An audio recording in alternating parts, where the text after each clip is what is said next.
Thank you so much, Eamon, and everyone who's participated in this morning. It's always great to be here together on a Sunday morning, and I welcome each and every one of you here, the member community of Oneness CSL, and anyone else who may be watching us today. You know, we're continuing to explore this month's theme, stepping into the unknown, through the idea of the doing of being, or the doingness of beingness, and how we can begin to hold these ideas in harmony. Our teaching, the science of mind and spirit, supports us in understanding that in order to be one with God, or the God of our understanding, there is something to do. Believing. Believing is seeing, states the principle of wholeness and the law of manifestation. It is our contribution as co-creator of our experienced reality. It is both the why and the how of spiritual mind treatment, that scientifically effective affirmative prayer created by Dr. Ernest Holmes, as an active way to move us into seeing. But you know, often the idea of doing this feels laborious, doesn't it? And indeed it can be when the feeling of spirit is missing. Personally, I hold doing or doingness as a mental and physical activity in which we are either conscious or not, being as a mindful, connected spiritual state with presence. That's what being is. It's a mindful, connected spiritual state with the presence. Perhaps we can come to the place where we agree that doingness can be conscious and unconscious, so connected with self, spirit, or not, whereas beingness is a mindful, connected spiritual state, inclusive of both ego and essence. In mindless doing, we are often creating avoidance.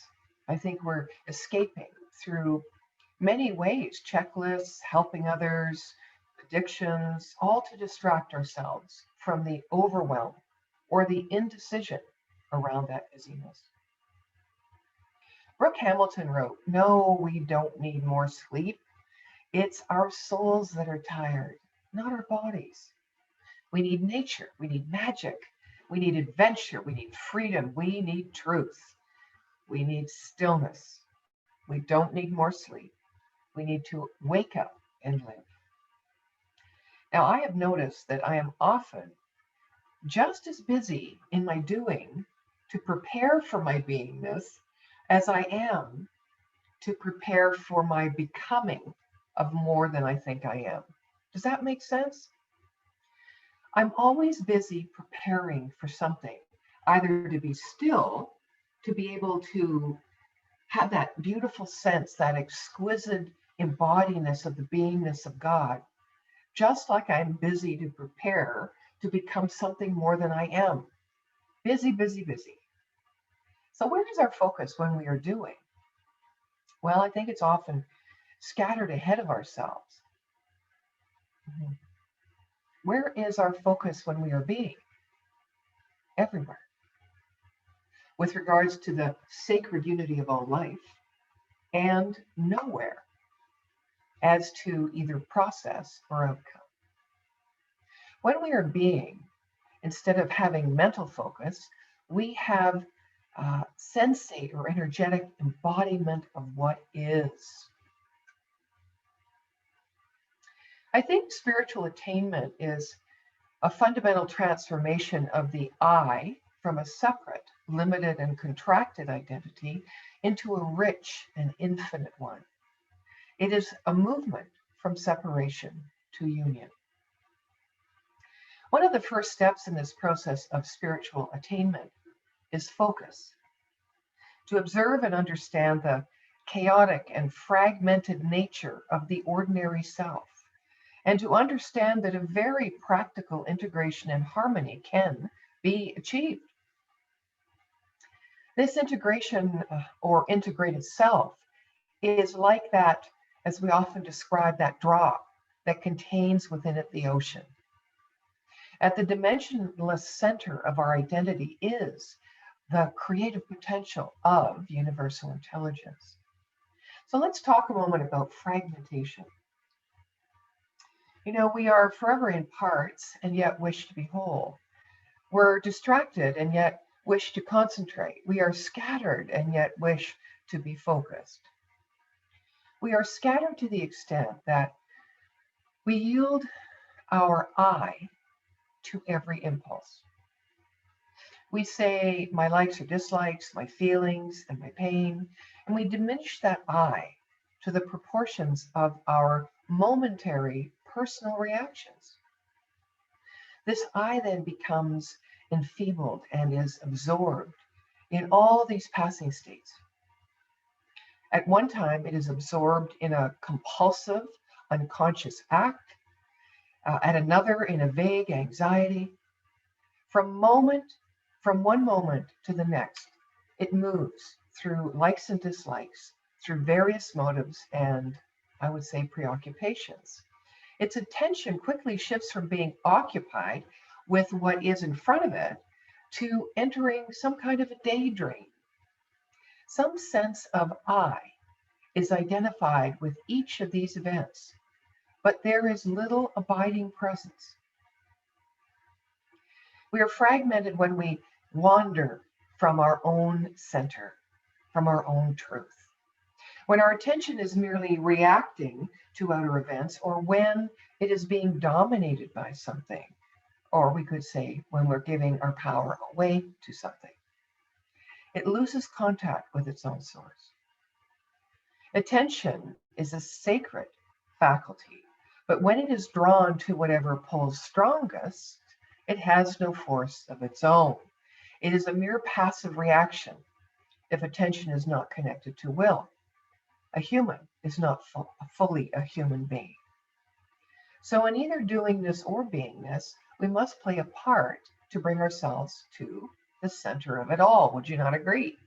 And when we know that there is nowhere to go, but to be fully present right where we are, connected within and therefore without, these two seemingly opposing concepts of doingness and beingness meld into one, and grace appears.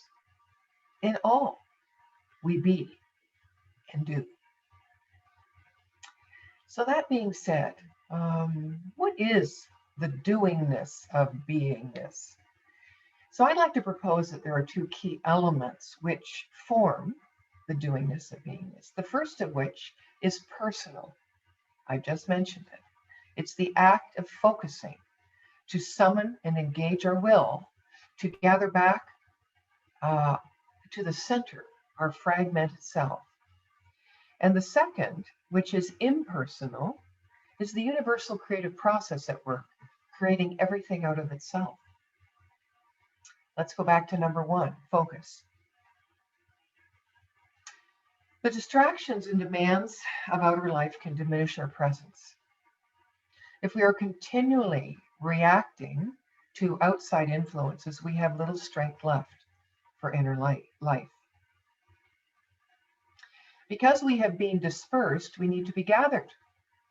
Because we have become fragmented, we need to become whole, to collect ourselves and let our light be stronger. One of the things I've noticed is that no one can transform the ego, which is the captain of the ship of fragmentation, before it has become integrated. So no one can transform the ego before it has become integrated. Now, to integrate our ego into our essence of being is like a seed achieving its greatest expression. In order to do this, it first must come completely undone. The shell of the ego cracks. Its insides come out and everything changes. Now, to someone who doesn't understand growth, it might look like complete destruction. We learn that to be identified with any single function, such as thinking or feeling, is to lose that comprehensive self-awareness we call presence.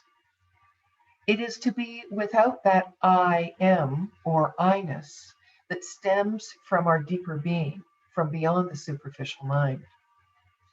You see what I said there, to identify ourselves with any single function basically puts ourselves in our superficial mind, or perhaps we might call it the intellect, because it is without that comprehensive self-awareness of the presence of spirit, most often. And when our ego becomes integrated, our experience of self is composed then of our mental, emotional, and physical energies operating in a unified way in the present moment. There is a congruence in our behavior, in our body language, our speech, and our emotional tone. Now, I, like you, I'm really clear when I think one thing, say another, and posture the energy of my body or my presence again in a third way. So the secret to developing an integrative self is to intentionally extend awareness to more than one function at a time. For example, if we are focused solely on an emotion and become aware of our breathing and our physical sensations, we already have generated more presence. And this too is the doingness of beingness. If those of us who live mostly in our heads, in repetitive and limited thinking, add an awareness of something physical, such as our breathing, and come into touch with our feelings at that moment, we again have extended our presence greatly. There is a higher harmonizing force operating when all our parts are brought together. Now, sometimes this harmonizing force may be produced by circumstances, as when a very strong emotion temporarily integrates us. Right? But if we can increase our ability to intentionally integrate all our parts into a unified whole, we will be masters of ourselves rather than slaves of our ego.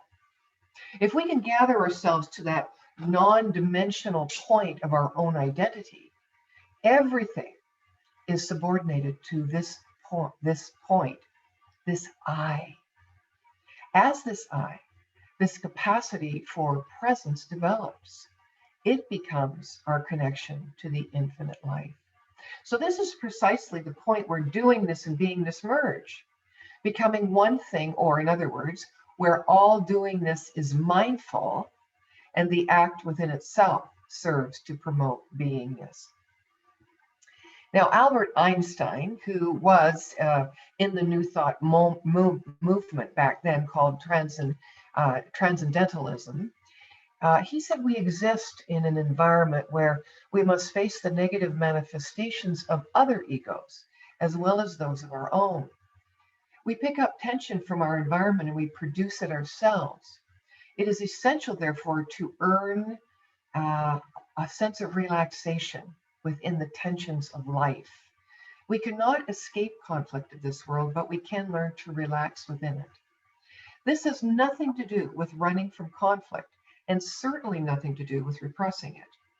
This relaxation has aspects of trust, surrender, and submission. Harmony is necessary. We need some tension in our lives to keep us from being complacent and self-satisfied, but we also need to trust. Wise words. And what we know in this spiritual journey is the act of listening, meditation, and spiritual mind treatment help us to trust that we have the power to be whatever in a moment that we need to gather us into the center of our essential selves, our core, into that place where we can access and activate the infinite creative intelligence and direct its power for good in our lives. I love this thing that Albert Einstein says. He says we are slowed down sound and light waves. Isn't that great? We are slowed down sound and light waves, a walking bundle of frequencies tuned into the cosmos. We are souls dressed up in sacred biochemical garments, and our bodies are the instruments through which our souls play their music. Just think about that for a moment. How do you slow your attention down? I think slowing our attention down might be called the first act of the will. and it establishes the relationship between the observer and the experience, raising the level of experience and transforming a biological automation into a sensitive being.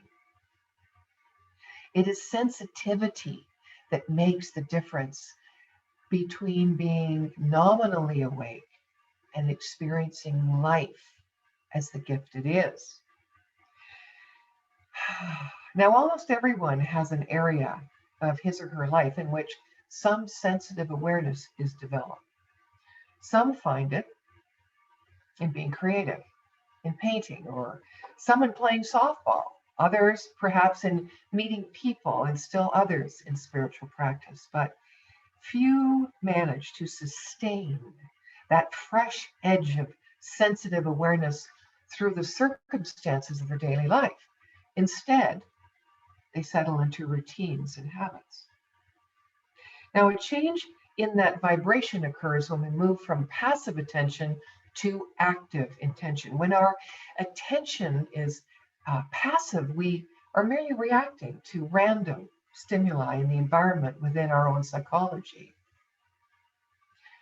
And it is here we are weakened and fragmented by the various demands that occupy our attention.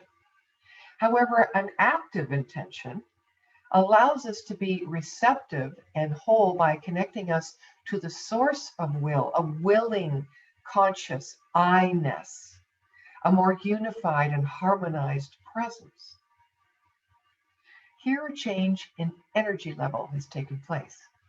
This active attention creates more and more energy of its own kind and brings increasing freedom from the processes within the mind. It allows us to listen in on our thoughts more clearly and to feel our feelings. It is the beginning of knowing ourselves. It is the beginning of cultivating that sacred witness or observer self. Meditation helps to develop the observer self and move from identifying ourselves with our thoughts and our emotions to freedom from thought and emotion. There is not need to have intention or direction in meditation, but eventually we will face the necessity of action, which is the sole objective of spiritual mind treatment, to actively establish in conscious and subconscious mind the truth of the nature of all life and its relevancy to all of life and its transformative gathering and manifesting power. Speaking of gathering and manifesting power, I have an illustrative story I'd like to share with you. It's called Chopping Wood. No, it's not chop wood, carry water before enlightenment, chop wood, carry water after enlightenment. It's a different chopping wood. Says the student to the master, when I observe my mind, what I mostly see are strange and unknown thoughts that come to the surface and then disappear again, and I have little control over what they are.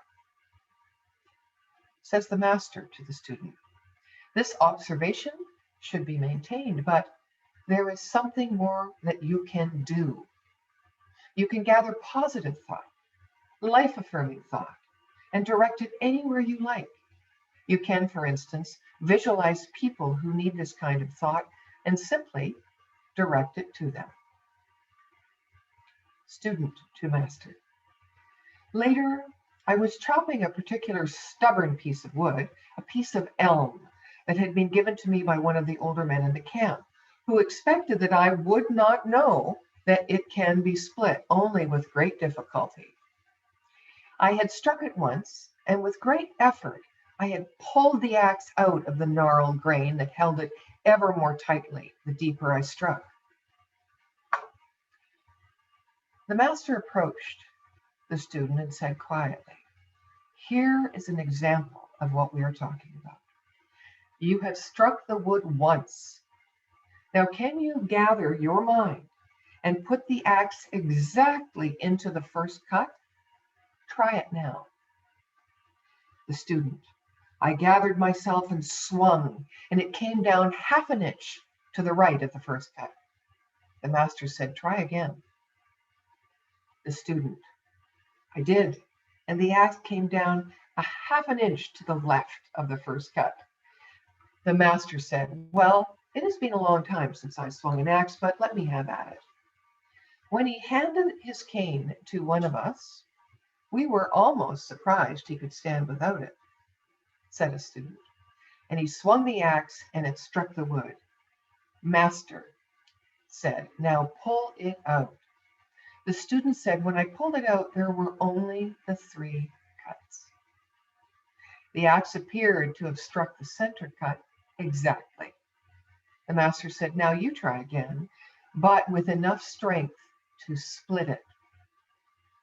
So the student took the axe from him, and with a clarity and confidence that had never been his own, swung the axe right through the elm, leaving 2 halves on the ground. So ends the story. And so it goes with us on various levels of experience and awareness throughout this human journey. As we, the lover, dance with the beloved, it feels like our struggle is against human foes or worldly things, when really we are fighting against cosmic powers, those unseen forces for good that are stationed within our inherent nature as the creative force within, and those unseen forces that are also projections of our shadow selves. The lover and the beloved. Jalaluddin Rumi, 13th century Persian mystic and poet, who was also a professor of law and sciences and very much into his head, had a transformational moment one day. He met Shams Tabriz, who was to become his teacher, his mentor, his beloved. Now, Shams was rebellious in nature. He was said to stand on the threshold of both worlds, the ego, the essence. It was said that he held divine secrets with no one to share them with. But when Shams met Rumi, he could share his secrets. And it was because that he did that Rumi was said to have lost his life as he knew it. Being transformed, he would often fall into a trance, and he could never write or read again. It was said that he simply uttered his download, his experience of the presence through an open heart. And we have all been blessed with his teachings through his beautiful poetry. And this relationship was born and notarized, it was immortalized in literature between these 2 men as the lover and the beloved. You know, I often think of their meeting and I see it relevant in our internal conversation, in which our doingness and beingness, or our ego and our essence, come into that gathering place, that central place of oneness, of wholeness. I kind of think of it as my ego saying, "Oh, my pain is too intense. I can't breathe, let alone move." And my essence saying, "I am eternal space and time, and I'm breathing you." And then my ego says, "All I can see is darkness." And my essence, or my beloved, says, "I am perfect vision." And then my ego once again says, "I can't let go in the darkness." And my essence says, "I am the light." And my ego sense says, "What if I don't come back?" And my beloved says, "I am eternally present as whole and complete." And the ego says, "So no matter my thoughts or feelings, I am whole and complete, then just as I am." Ah, like the student understood, taking the fullness of the strength of the allness and the essence of presence itself when he struck that last time that piece of wood. The student, seeing both halves lying simultaneously on the ground, said in this spiritual realization, "Ah, presence." So what happens exactly in the stillness of being? It's the ongoing impulsion of the universal creative process. See, you see, universal being continues within us, constantly absorbing and releasing energy in exacting measure to that which we most deeply believe and feel with conviction to be the truth of who we are. And so, at the most rudimentary root of our being is the act, the doingness of the universal creative process, life begetting life, the lover and the beloved merging, the beloved and the lover merging. Divine light transforms the soul itself.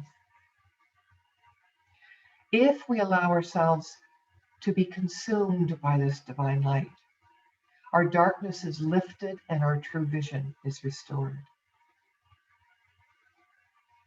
Fire, for example, has all these properties within it and yields all these effects.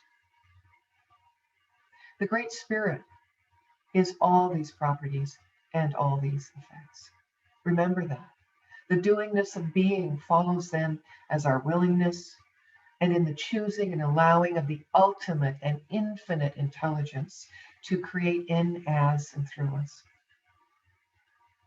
Each of us, a divine human, born with the inherent freedom to choose to be, and in that, engage in and unleash our sensitivity to the beauty, to the intelligence and grace available within both our inner and outer reality as truly the one and only reality.